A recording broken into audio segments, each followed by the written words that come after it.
Just a minute.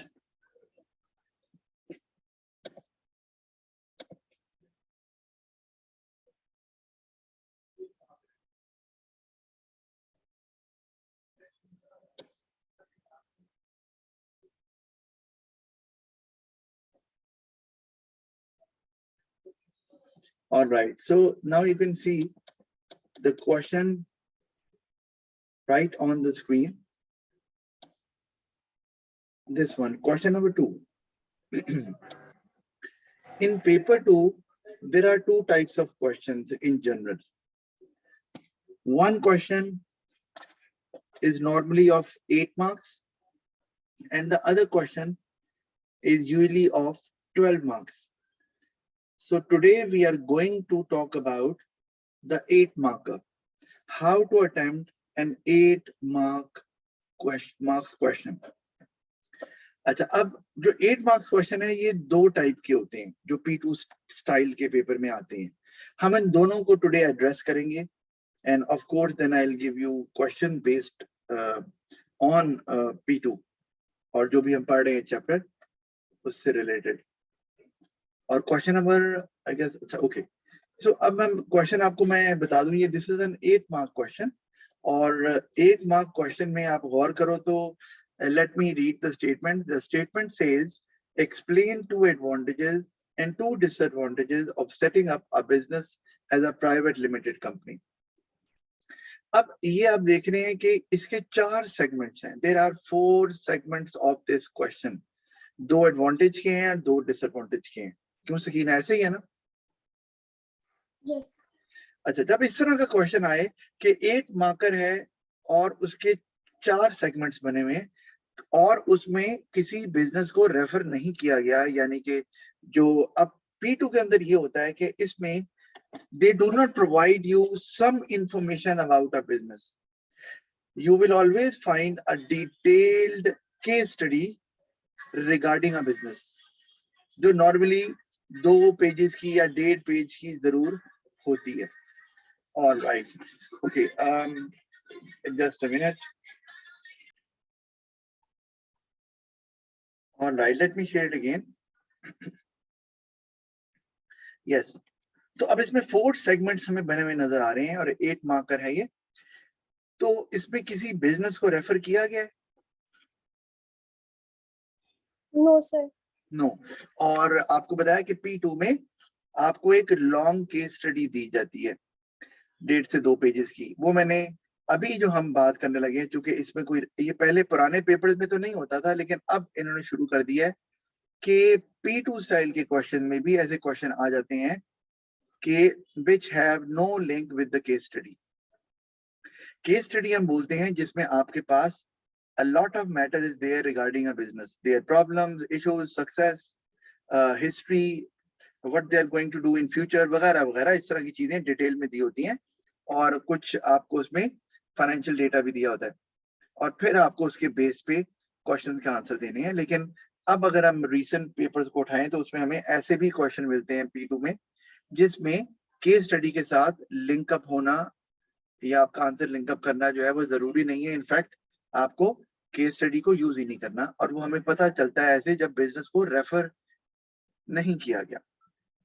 अब जब refer नहीं किया गया अगर बिजनेस को, कि एक्सप्लेन 2 एडवांटेजेस. अब एक बात आपको मैंने यहाँ बतानी है before we move on to the answer जो मैंने लिखा हुआ है अभी यहाँ पर, कि अगर यहाँ पर मैं आपको एग्जांपल दे रहा हूँ कि यहाँ पे लिखा है as a private limited company. ठीक है, मैं दोबारा से पढ़ता हूँ. Explain 2 advantages and 2 disadvantages of setting up a business. मैं अब let's say if I replace the word that article a with the, now it means they are referring to the business in the case study. और ये English है ना, आपको पता है, ये द का मतलब है which the business which has already been discussed. तो पहले क्या डिस्कस हुआ है? ऑफ कोर्स वो बिजनेस डिस्कस हुआ है P2 स्टाइल के क्वेश्चन में जो कि केस स्टडी में मौजूद है. तो रिमेंबर, ये बड़ी ट्रिकी सी बात है और अक्सर बच्चों को नहीं पता चलता इसका. द बिजनेस लिखा है तो इसका मतलब है you have to use the application here, you have to link it with the case study, because this is the business they are referring is the business mentioned in the case study. लेकिन अगर the नहीं लिखा, अ लिखा है, तो अ मतलब any business. Now it means you do not need to refer to the business in the case study. Now you can talk it in general. Sakina, got it? Yes, sir. All right. अच्छा, अब 8 mark का question है, तो चूंकि इसमें आ business लिखा हुआ है, तो अब मैंने बताया 2 तरीकों से हम जज करते हैं कि whether application will be part of that question or not. मैं P2 की बात कर रहा हूँ कि अगर द बिजनेस लिखा है तो एप्लीकेशन जरूर होगी, वो हम आगे चल के अभी उसको भी देखते हैं, ठीक है। अब और अगर बिजनेस को रेफर किया हुआ है तो तब भी एप्लीकेशन जरूर होगी, उसके भी मार्क्स होंगे। यहाँ पर चूंकि ना द बिजनेस है, ना ही किसी बिजनेस का नाम या ओनर का नाम उन्होंने स्पेसिफाई किया है, इसका मतलब है कि it can be any business, तो उसमें फिर मार्क्स डिस्ट्रीब्यूशन ऐसे हो जाती है, क्या 4 marks for knowledge and 4 for analysis. मतलब you mention or you list 2 advantages and 2 disadvantages, you'll get 4 out of it. तो it's easy ना, आपने 4 पॉइंट्स लिखे, 2 एडवांटेजेस और 2 डिसएडवांटेजेस की शक्ल में, तो you'll get 4 मार्क्स, क्योंकि नॉलेज के 4 मार्क्स हैं। उसके बाद उनको डेवलप करेंगे तो आपको एनालिसिस का भी एक मार्क मिलना शुरू हो जाएगा for each point. This is how you can get 8 marks. अच्छा, मैं पढ़ देता हूँ, मैंने पहला क्या लिखा है, क्योंकि हमने पढ़ा हुआ है प्राइवेट लिमिटेड कंपनी क्या होती है। तो एडवांटेज 1 में मैंने पहले लिखा हुआ है लिमिटेड लायबिलिटी, तो I will get 1 mark for knowledge. K means knowledge. तो आगे मैंने इसको एक्सप्लेन किया, this is how you can explain as well. Sometimes what happens, they give you space for the knowledge, यानी कि हेडिंग की जगह दी होती है कि डेमोन्स्ट्रेट योर नॉलेज देयर, और फिर उसके बाद नीचे एक्सप्लेनेशन की स्पेस उन्होंने दी होती है। But at times they do not do it this way, वो आपको एक इकट्ठी ही एडवांटेज की 3, 4, 5 लाइनें दे देते हैं और कहते हैं जी आप बताएं। तो आपको फिर भी नॉलेज शो करना है, तो उसके लिए ये तरीका है, अगर आपको there is no space specified for knowledge और आपको सिर्फ लाइन दी हुई है, तो फिर आप ऐसे कर सकते हैं कि मेंशन किया नॉलेज और एक आपने हाइफन डाला, डैश, और उसके बाद आगे आपने एक्सप्लेनेशन शुरू कर दी, that will show that you are into analysis. और अगर जगह दी हुई है उन्होंने प्रॉपर, तो फिर आप ऊपर नॉलेज शो करेंगे and then down below you will start your analysis. Sakina, are you getting it ना? Yes sir. ऑलराइट, तो अब हम एनालिसिस पे आते हैं। तो मैंने क्या लिखा है जी आगे, if business suffers loss then the shareholders personal property and the savings are not responsible to pay the loss of the business. Only the amount that has been invested by the shareholder will be taken away or lost. तो मैंने क्या किया, मैंने इसको develop कर दिया कि limited liability से फायदा क्या होने वाला है, तो वो मैंने फायदा बता दिया। अच्छा, अब 2 बातें आपको मैंने बतानी है। एक, फायदा और नुकसान वो शेयर होल्डर को भी हो सकता है, फायदा और नुकसान वो बिजनेस को भी हो सकता है। क्या उन्होंने यहाँ स्पेसिफाई किया है कि आपने एडवांटेज डिसएडवांटेज शेयर होल्डर के बताने हैं या बिजनेस के?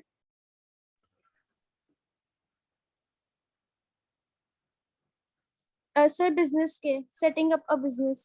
सेटिंग अप अ बिजनेस है, बिल्कुल ऐसे ही है। तो सेटिंग अप बिजनेस कौन करेगा?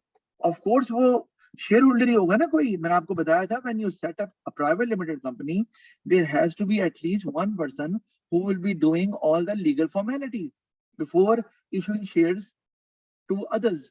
तो शेयर होल्डर तो, और वो बंदा जो है, that person is called the founder, the promoter, and that person become the first director of the business as well, along with being a shareholder. तो ऑफ कोर्स शेयर होल्डर को तो फायदा लिमिटेड लायबिलिटी का होने वाला है। Got it? Yes sir. अच्छा, ये हमने एनालिसिस कर लिया। फिर हम नीचे आ जाते हैं जी एडवांटेज 2 पे, मोर कैपिटल। ये भी हमें नजर आ रहा है जी, as the number of owners are greater than sole trader and partnership. अब आप देखें, मैंने वही कंपेयर किया उनके साथ जिनमें कैपिटल कम है। मैंने पब्लिक लिमिटेड कंपनी के साथ कंपेयर नहीं किया, ऑफ कोर्स उसमें कैपिटल ज्यादा है। So as the number of owners are greater than sole trader and partnership, so greater capital can be raised to expand the business. Fine. और उसको further मैंने expand किया है, उससे क्या होगा? As a result, more output can be produced, leading to higher sales and profit. और analysis आप बहुत अच्छे से करती हो, तो उसमें मुझे आपको बताने की जरूरत नहीं है। फिर हम उसके बाद चलते हैं डिसएडवांटेज 1 के ऊपर। उसमें मैंने लीगल रिक्वायरमेंट का को नॉलेज के तौर पर शो किया है, और उसमें आगे मैंने एनालिसिस किया है कि as in such a business more paperwork is required, such as MOA, AOA। क्या होता है भला?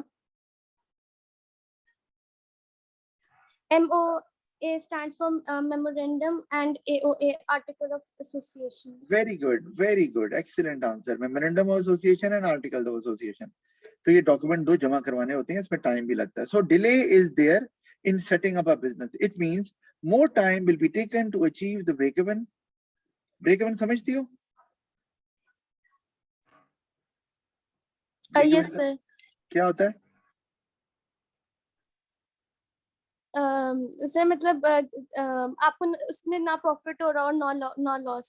Yes, yeah, that's right. So it means whenever you start your business, you are always into loss, because this is not possible that from day one you will be able to cover all your expenses, because of course you have set up you have constructed a building, or you have bought a building, then you have bought raw material, you have hired workers. So it means this is not possible that you will cover all your costs all of a sudden. So it means it will take time. So by the time you are able to cover your cost because your sales is increasing, तो हम कहते हैं कि business ने break even achieve कर लिया है, and that is the first landmark for any business कि हाँ जी ब्रेक इवन अचीव हो गया, जो कॉस्ट लगाई थी आ गई, अब आगे मजीद चलते हैं प्रॉफिट की तरफ। तो ब्रेक इवन तक बिजनेस को प्रॉफिट नहीं हो रहा था, and this is actually applicable to all businesses in the world. Doesn't matter how successful that business is at present, start में उनका लॉस से स्टार्ट हुआ होगा और उसके बाद जाके वो प्रॉफिट पे गए होंगे। जैसे मैंने आपको एग्जांपल भी दी, इलॉन मस्क की एक बहुत फेमस कंपनी वर्ल्ड ओवर मशहूर है स्पेसएक्स, पता है आपको? Yes sir. तो वो क्या करते हैं, वो भेजते हैं ना रॉकेट्स, अपने स्पेस क्राफ्ट भेजते हैं जी स्पेस में, एयरक्राफ्ट भी भेजते हैं और सैटेलाइट्स भी लेके जाते हैं, फिक्स करने होते हैं ऊपर स्पेस में। तो वो उनको बहुत शुरू में बहुत हैवी नुकसान हुआ, but he did not lose heart. तो इवेंचुअली वो ब्रेक इवन अचीव होके अब वो he is the richest man on earth. तो ये मैंने आपको मिसाल दी है कि कितनी बड़ी कंपनी भी को स्टार्ट में ऐसे ही होता है। अच्छा, तो मैंने वही लिखा कि जब आप डिले करेंगे तो ब्रेक इवन भी देर से आएगा। तो आगे hence businesses struggle to manage their operations, मतलब ये कि जब आपको प्रॉफिट ही नहीं हो रहा, अभी आपकी कॉस्ट ही कवर नहीं हो रही और वो लंबी अरसे तक नहीं कवर हो रही, तो बिजनेस तो अपने जो ऑपरेशन है, ऑपरेशन में क्या आता है? प्रोडक्शन, रॉ मटेरियल खरीदना है, बिजली का बिल पे करना है, यूटिलिटी बिल है, वर्कर्स को पे करना है। तो वो फिर आप पे कैसे करोगे? वो कब तक आप पे करते रहोगे अपनी जेब से ना? आपको तो ज्यादा सेल्स नहीं आ रहा, आपको प्रॉफिट, ऑफ कोर्स प्रॉफिट में से एक्सपेंस पे नहीं करते, ये सही है, लेकिन प्रॉफिट आपको होगा तो you will be encourage to continue your operation ना। तो अगर आपको लंबे अरसे तक प्रॉफिट ही नहीं हो रहा और कॉस्ट ही आपकी कवर नहीं हो रही और आपको जेब से पैसे देने पड़ रहे हैं, तो ऑफ कोर्स बिजनेस को फिर बहुत स्ट्रगल करना पड़ेगा या वो क्लोज डाउन भी हो सकता है। तो यहाँ नहीं होगा ऐसा। तो मैंने इस तरह से, आप देखो मैंने 2-3 लाइंस यूज की हैं अपनी डेवलपमेंट को एक्सटेंड करने के लिए, जब तक मुझे नहीं लगा कि ये पूरी आ जाएगी। लेकिन एक बात याद रखनी है, अगर ये 8 मार्क का क्वेश्चन है तो आपके लिए एक पॉइंट को लिखने के लिए और डेवलप करने के लिए कितनी लाइन दी होंगी? Sir 2 lines. मुझे ये बताओ, अगर ये एक एडवांटेज मैंने यहाँ लिखा है तो ये कितने मार्क्स का होगा 8 में से? 4 पॉइंट्स लिखने ना, 4 पॉइंट्स लिखने उसने मेंशन किया हुआ है, तो एक 2 का होगा ना, 2 मार्क्स। 2 मार्क्स। और 2 मार्क्स कैसे मिलेंगे? 1 फॉर नॉलेज, 1 फॉर एनालिसिस। और वही हम कर रहे हैं, AN स्टैंड्स फॉर एनालिसिस। तो वही हो रहा है। तो इसका मतलब है अगर एक पॉइंट को डेवलप करना है 2 मार्क का है, तो उसके लिए कितनी लाइन देंगे पेपर में? Sir 2 lines. नहीं 2 नहीं बेटा, for 1 mark 2 lines are given. तो इसका मतलब है अगर 2 लाइन्स दी होंगी, सॉरी अगर 2 मार्क का एक पोर्शन है आपका, सेगमेंट है, तो there be 4 lines in total. आपको 16 लाइन्स दी होंगी, 16, because the question is of 8 marks in total. तो 8 into 2 16, तो 4 for each point and 16 in total. तो ये आपने ध्यान में रखकर लिखना है। डेवलपमेंट आपकी इतनी हो कि उसमें आपको एनालिसिस के मार्क्स भी अर्न हो जाए, सफिशिएंट हो, और स्पेस से आप एक्सीड भी ना करो। तो ये प्रैक्टिस से ही आएगा of course, and you will learn it very quickly, I am very sure. अच्छा, फिर उसके बाद आप डिसएडवांटेज 2 को देख लें, वो भी मैंने लिखा है यहाँ पर। वो लिमिटेड कैपिटल मैंने लिख दिया है, ये मैंने लिखा है डिले इन रेजिंग फाइनेंस, जैसे मर्जी आप लिख लें, फाइनेंस की बात ही कर रहे हैं।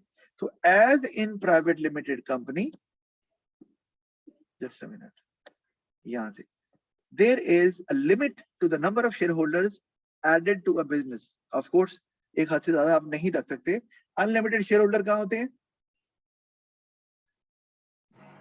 Public limited company. Public में, compared to a public limited company, मैंने वही कहा है, where there is no such limit. As a result, business might not be able to raise a certain amount of finance for expansion. ठीक है? और मैं यहाँ पे ये लिखता हूँ, और there might be a significant delay.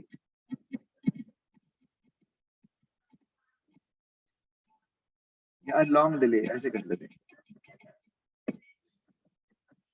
ऐसे करके मैंने इसलिए लिखा है क्योंकि दोनों पॉइंट में से आप जो मर्जी यूज कर लें वो कर सकते हैं. क्योंकि डिले की बात मैंने नहीं की थी तो मैंने कर दिया जी.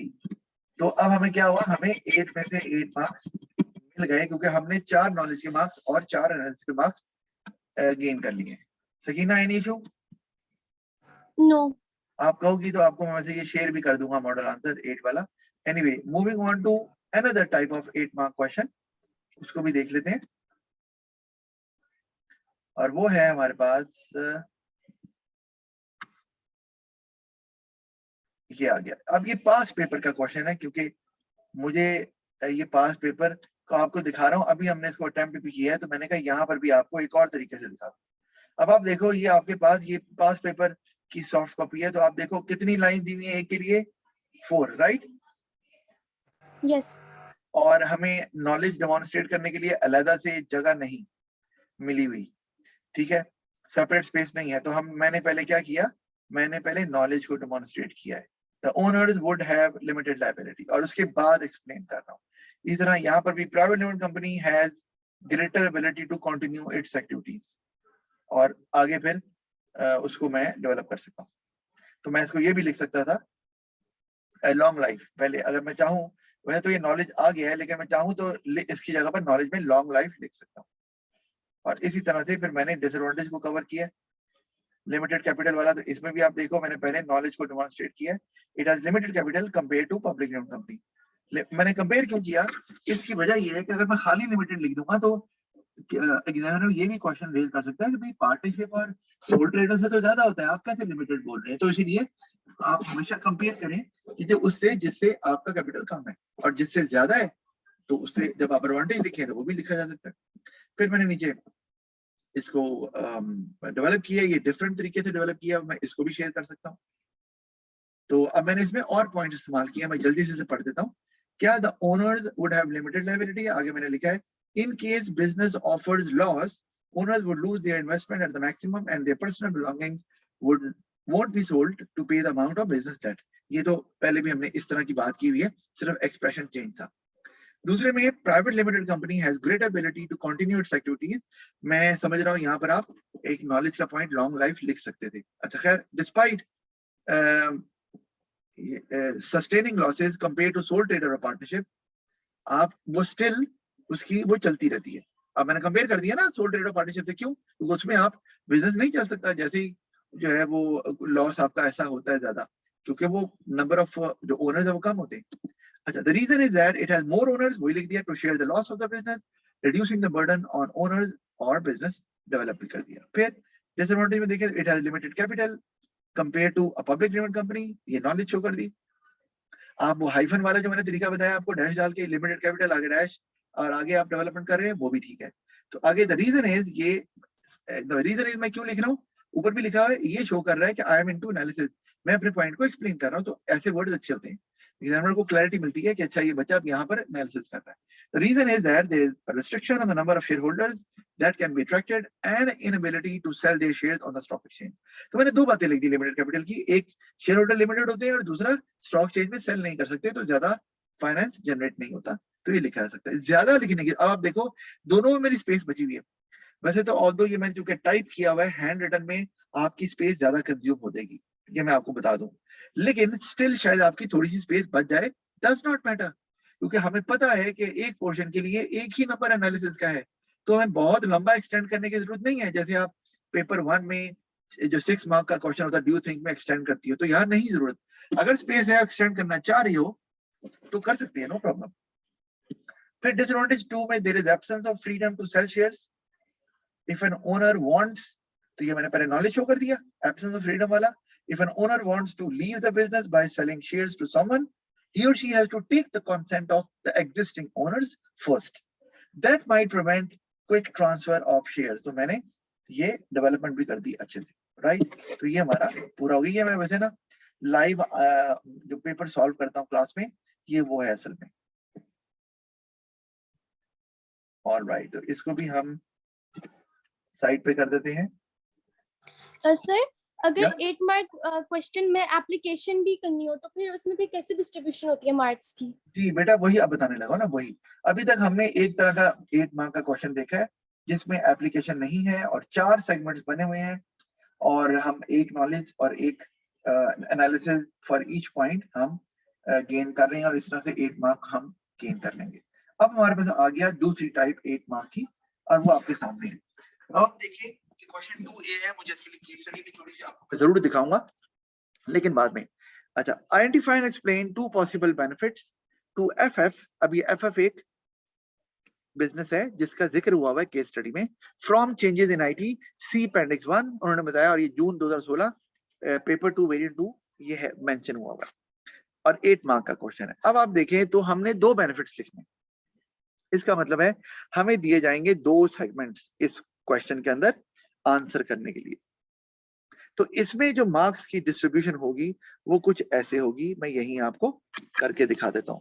इसमें होगा 2 marks for knowledge, right, 2 for application and 4 for analysis.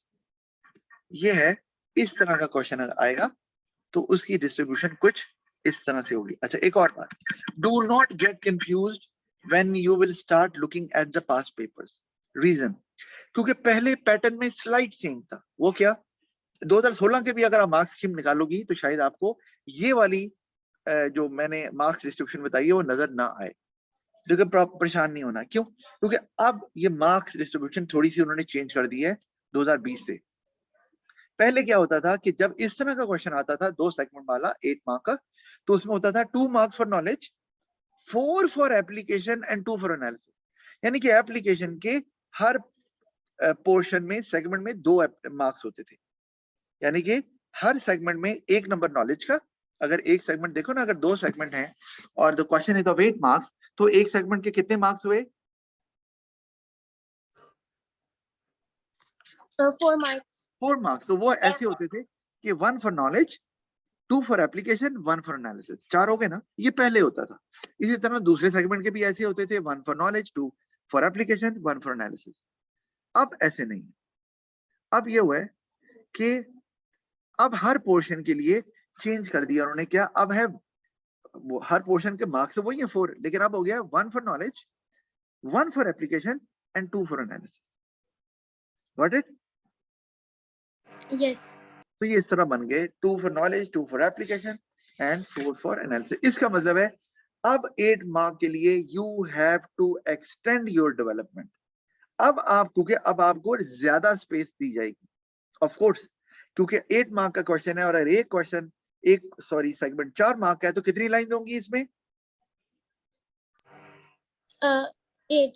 8 lines दी होंगी, और 8 लाइंस के अंदर आपने आंसर लिखना है। But remember now you need to extend your development. आपका एनालिसिस अच्छा होना जरूरी है, और वो जैसे आप करती हो आपको आता है करना। अब हम इससे पहले कि हम इस क्वेश्चन को देखें, I will show you the case study first quickly, ताकि आपको आइडिया हो जाए कि केस स्टडी क्या है और आपको फिर प्रॉब्लम आगे ना हो। और मैं आपको वैसे क्वेश्चन भी दिखा देता हूं ताकि आपको और क्लैरिटी आ जाए।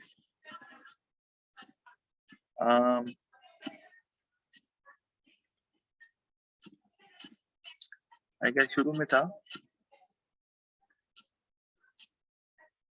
ये, ठीक है ना, ये आपके सामने क्वेश्चन आ रहा है और ये आपको जैसे बताया था। अब आप इसमें एक गौर करो, ये पास्ट पेपर का क्वेश्चन है, तो इन्होंने यहाँ पर they have given separate space for knowledge, for demonstrating knowledge. नजर आ रही है ना, बेनिफिट 1। तो यहाँ पर आपने एक बात याद रखनी है, वो क्या, कि अगर आपने यहाँ बेनिफिट लिखा है, लेट्स से, अब मैं यहाँ पॉसिबल बेनिफिट ऑफ टू, मैं यहाँ लिखता हूँ लोअर कॉस्ट फॉर एग्जाम्पल। अब मैंने यहाँ लोअर कॉस्ट तो लिख दिया, but now I can not develop it right from there. मैं यहाँ पे हाइफन लाके लिख डाल के आगे शुरू नहीं कर सकता।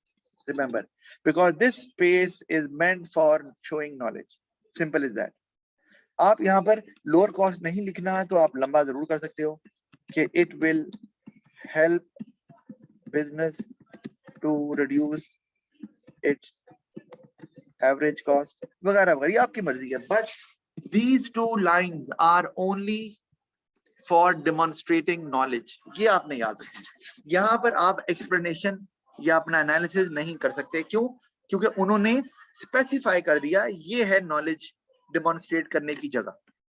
तो आपने याद रखना, जब आप ये लिखोगे तो फिर आपने एनालिसिस यहां से शुरू कर, ठीक है? ये आपने ध्यान में रखना बात। अगर आपको बेनिफिट 1 2 नहीं दिया हुआ तो फिर फाइन, फिर नो प्रॉब्लम, फिर आप कर सकते हैं जिस तरह हमने पहले भी किया। तो ये बातें आपने ध्यान में रखनी। अच्छा, ऑलराइट, तो ये आपको समझ आ गई। अब हम चलते हैं और 8 मार्क्स हमें नजर आ रहे हैं इसके अंदर। 16 लाइन आप काउंट भी करेंगे तो इतनी होंगी। तो अब हम चलते हैं केस स्टडी की तरफ। ये बहुत जरूरी था क्योंकि P2 is more difficult to attempt. हाँ, once you get the understanding how to write it, then it actually becomes a lot easier, in fact easier than P1 questions. अच्छा, अब हम इसको देख लेते हैं। मैं इसको सॉरी, ये दिस वन। ऑलराइट, अब जल्दी से ये ना फोटो फेवर्स में शुरू में थोड़ा सा पढ़ देता हूँ। FF is a private limited company owned by Dow and Liang. It is profitable and has grown over the last 5 years. Providing excellent customer service is still its main business objective. Dow and Liang are photographers who believe in meeting customers face to face to discuss what photographs the customers want. They specialize in taking photographs for weddings, birthdays, and other celebrations, as well as family photographs. They have some business customers, but most of their customers are private individuals. As the business has grown, Dow and Liang have employed additional photographers to do some of the work. तो इसमें business customers भी हैं और इसमें individual private individual भी, यानी कि जो हमने घर का कोई फंक्शन है, शादी का फंक्शन है, उसके लिए भी, और बिजनेस कस्टमर किसी की कोई बड़ा इवेंट कवर करना है, बिजनेस का कोई लॉन्च है वो कवर करना है फॉर एग्जांपल, तो वो भी, लेकिन वो काम है इंडिविजुअल, प्राइवेट इंडिविजुअल ज्यादा है। There are now 8 photographers and 2 part-time office workers who do the administration and accounts. Revenue को हम छोड़ देते हैं क्योंकि अभी हमारा से लिंक नहीं है, ये मैं जरूर पढ़ देता हूँ। अपेंडिक्स 1 ये आपको जरूर दिए होते हैं। न्यू सिटी न्यूज में आया है, information technology is changing the photography industry. You can now receive your wedding photographs using the internet and can print out as many as you want.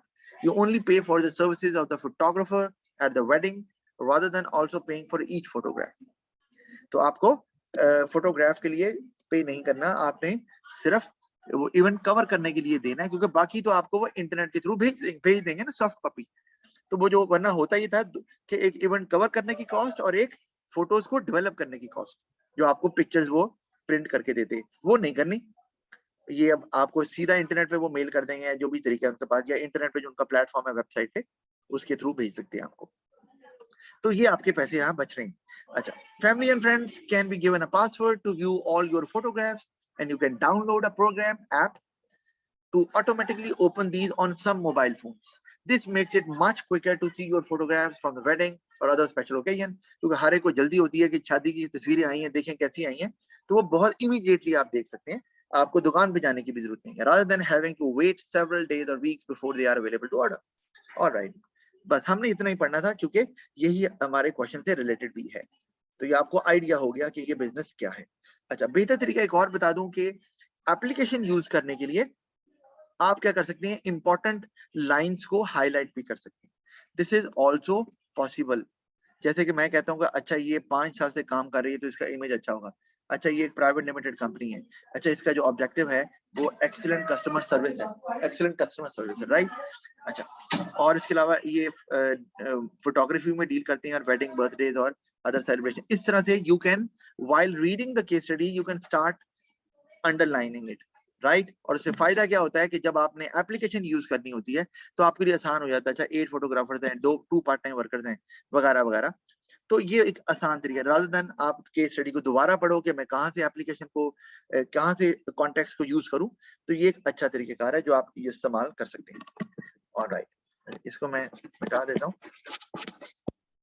और ये जब हम केस स्टडीज करेंगे तो फिर हम जरूर इसको देखेंगे अभी, लेकिन फिर भी मैंने कहा बेहतर आपको बता दूं उसके बारे में। Alright, now we'll talk about the question, और वो है हमारे पास ये। अच्छा, अब हमने क्वेश्चन पढ़ लिया, लिखा identify and explain 2 possible benefits to FF from changes in IT. IT change हो रहा है तो उससे एफएफ को क्या फायदा, आईटी में जो चेंजेस आ रही है उससे एफएफ को फायदा क्या होगा। क्योंकि आईटी में चेंजेस आने से तो बहुत सी इंडस्ट्रीज को फायदा होगा ना, लेकिन एफएफ जो है वो है इन फोटोग्राफी इंडस्ट्री, तो वहां क्या फायदा होने वाला है। अपेंडिक्स 1 उसने कहा है आप यूज कर सकते हैं, उसने कह दिया तो आप अपेंडिक्स 1 देख सकते हैं, हमने देखा भी है आपके सामने। अच्छा, अब मैंने बेनिफिट पहला क्या लिखा, कॉस्ट रिडक्शन, और इससे आगे शुरू नहीं किया। क्यों शुरू नहीं किया भला, ये नॉलेज शो कर दी मैंने, इससे आगे क्यों नहीं शुरू किया मैंने? सर क्योंकि वो बेनिफिट 1 की अलग से लाइन दी हुई है। जी बिल्कुल सही है, तो मैंने एक्सप्लेनेशन में आगे शुरू किया है कि photographs do not need to be printed, so cost will be saved and hence lower price can be charged for covering events such as weddings, birthdays, etc. ठीक है। अच्छा, यहां तक अगर मैं रुक जाऊं तो मैं क्या कर रहा हूं, मैं कॉस्ट रिडक्शन तो ऊपर नॉलेज का नंबर ले लिया, मैं एनालिसिस कर रहा हूं, प्लस एनालिसिस में एप्लीकेशन भी इस्तेमाल कर रहा हूं। मैंने आपको बताया था कि we do not demonstrate application independently और separately, we use application within our analysis while doing our analysis ना। तो वही मैंने किया, लेकिन आगे मैंने फर्दर एक्सटेंड किया क्योंकि मुझे पता है कि एनालिसिस के 2 नंबर हैं, तो which may attract private individuals leading to higher profit, तो मैंने आगे उसको फर्दर एक्सटेंड करके प्रॉफिट तक लेकर गया हूं। अच्छा, अब यहाँ एक बात, तो ये मेरे एनालिसिस की मैंने 2 लाइंस लिखी हैं, आप कह लो एनालिसिस की 2 चेन ऑफ आर्गुमेंट्स हैं, मैंने 2 आर्गुमेंट्स डेवलप किए हैं in order to extend my development, ताकि मुझे 2 नंबर एनालिसिस के मिल जाएं, वरना यहाँ पर भी मेरी बात पूरी हो जाती है, इतने में भी एनालिसिस भी है, एप्लीकेशन भी है, नॉलेज ऊपर है, लेकिन मुझे शायद एनालिसिस का एक और नंबर ना मिले जो मैंने एक्सटेंड करके हासिल कर लिया। अच्छा, एक बात और, मैंने यहाँ पे प्राइवेट इंडिविजुअल्स का वर्ड भी इस्तेमाल किया है, ये क्या है भला? Sir application. वेरी गुड, तो ये भी एप्लीकेशन है, मैंने जान के यहाँ लिखी हुई है कि आप अगर वेडिंग बर्थडे का नहीं वर्ड लिखना तो आप जब एक्सटेंड करेंगे तो कहीं पर भी आप फिट कर सकते हैं एप्लीकेशन। एप्लीकेशन का नंबर एक ही है, वो एक दफा इस्तेमाल कर लें, 2 दफा कर लें, 3 दफा कर लें, एक ही नंबर मिलेगा, लेकिन there are many ways, up to you आप उसको कैसे इस्तेमाल करते हैं। फिर हम बेनिफिट 2 देख लेते हैं, बेटर इमेज, उसमें मैंने ये लिख दिया, नॉलेज शो हो गई, फिर people will find it convenient to see their photographs and take print out as many as they want using the internet। तो अब ये मेरी एनालिसिस भी हो रहा है और साथ में एप्लीकेशन भी इस्तेमाल हो गई, क्योंकि मैंने यहाँ वो इस्तेमाल किया क्या, किससे एप्लीकेशन बनी है, कौन सी ऐसी चीज है? इंटरनेट। इंटरनेट, जो फोटोग्राफ्स प्रिंट आउट हो रहे हैं वो भी तो आ गया ना, वहां लिखा हुआ ना केस स्टडी में, सबसे आसान तरीका। अच्छा, फिर देयरफॉर ये मैं क्या कर रहा हूँ, अपने एनालिसिस को एक्सटेंड कर रहा हूँ जो आपको अच्छे से आता है। Therefore people would like to contact FF again and again as they see greater value in resulting in better image of FF, क्योंकि मुझे better image को ही सपोर्ट करना है, that is my point जो मैंने ऊपर लिखा हुआ है। तो मेरा एनालिसिस पूरा हो गया, अब 2 नंबर एनालिसिस मुझे यहाँ मिल जाएंगे बिकॉज आई एक्सटेंडेड इट, और एप्लीकेशन का 1 नंबर और नॉलेज का। जी, any question regarding that? No sir. और इसमें हमें कैसे पता चला कि इसमें एप्लीकेशन भी आएगी? सर क्योंकि उन्होंने रेफर किया है एफएफ को, और याद रखें इस तरह के जो 8 मार्क के क्वेश्चन होते हैं इसमें बिजनेस को रेफर किया जाता है जनरली, और उसमें एप्लीकेशन भी आती है। वो जो मैंने 4 सेगमेंट वाला 8 मार्क का क्वेश्चन बताया, 8 मार्क्स का, उसमें कभी एप्लीकेशन आती है कभी नहीं, लेकिन उसमें मैं आपको एक और बात अब बताने लगा हूं, आप सुन लें यहाँ से। अगर 8 मार्क के क्वेश्चन में जो 4 सेगमेंट वाला है, अभी मैं देखूं मेरे पास यहाँ पे है कि नहीं, अभी नहीं है, अच्छा कोई बात नहीं। 8 मार्क का क्वेश्चन अगर आपको आ जाता है जिसमें 4 सेगमेंट्स हैं और इसमें बिजनेस को भी रेफर किया हुआ है, सवाल आया सर अब कैसे मार्क्स की डिस्ट्रीब्यूशन होगी, क्योंकि अगर 4 सेगमेंट्स हैं तो इसका मतलब है कि एक सेगमेंट के 2 नंबर है, तो एक अगर नॉलेज का मिल गया तो फिर बाकी नंबर किससे मिलेंगे? उसमें मैं आपको ये बताता हूँ कि उसमें आपको 1 नंबर नॉलेज का या एप्लीकेशन का मिल जाएगा और 1 नंबर आपको एनालिसिस का मिल जाएगा। मतलब आपको करना उसमें ये है, आसान तरीका बताता हूँ कि अगर उसमें कॉन्टेक्स्ट भी डालना है तो आप पहले नॉलेज शो करें और फिर उसको डेवलप करें, लेकिन कॉन्टेक्स्ट को यूज करके, यानी कि analysis in context, simple is that. अगर ऐसा क्वेश्चन आता है, यानी कि डेवलपमेंट एक्सटेंड नहीं करनी, याद रखना है, जैसे हमने इसमें किया लास्ट पार्ट में। डेवलपमेंट आपकी एक्सटेंड नहीं होगी, वो थोड़ी होगी, लेकिन उसमें एप्लीकेशन भी आएगी। तो इस तरह से आपको नंबर उसके मिल जाएंगे। समझ आ गई बात की? यस। क्या मैं आपको डेमोन्स्ट्रेट करूं, इसको भी दिखाऊं, इस क्वेश्चन को? सर नहीं, मसानी मुझे समझ आ गई है। आ गई? यानी कि अगर दोबारा से बता रहा हूं, अगर 8 मार्क के क्वेश्चन में जिसमें 4 सेगमेंट्स होते हैं, उसमें अगर उन्होंने बिजनेस को रेफर किया हुआ है तो फिर आपको नॉलेज शो करनी है, एनालिसिस भी करना है, एप्लीकेशन भी देनी है, लेकिन एनालिसिस आपका इतना ज्यादा एक्सटेंडेड नहीं होगा और एप्लीकेशन के साथ कॉन्टेक्स्ट आपने यूज करना है। उसकी चाहे 1 लाइन हो, 1.5 लाइन हो, that is sufficient. All right, इस तरह के क्वेश्चन आएंगे तो हम आगे इस तरह मैं क्वेश्चन डिफरेंट देता रहूंगा और आपको पता चलता रहेगा। You can note it down, of course मेरे ख्याल आप नोट डाउन कर रही होगी या आपकी मेमोरी इतनी है कि आप उसको आसानी से क्रैक कर सकती हो। All right, so that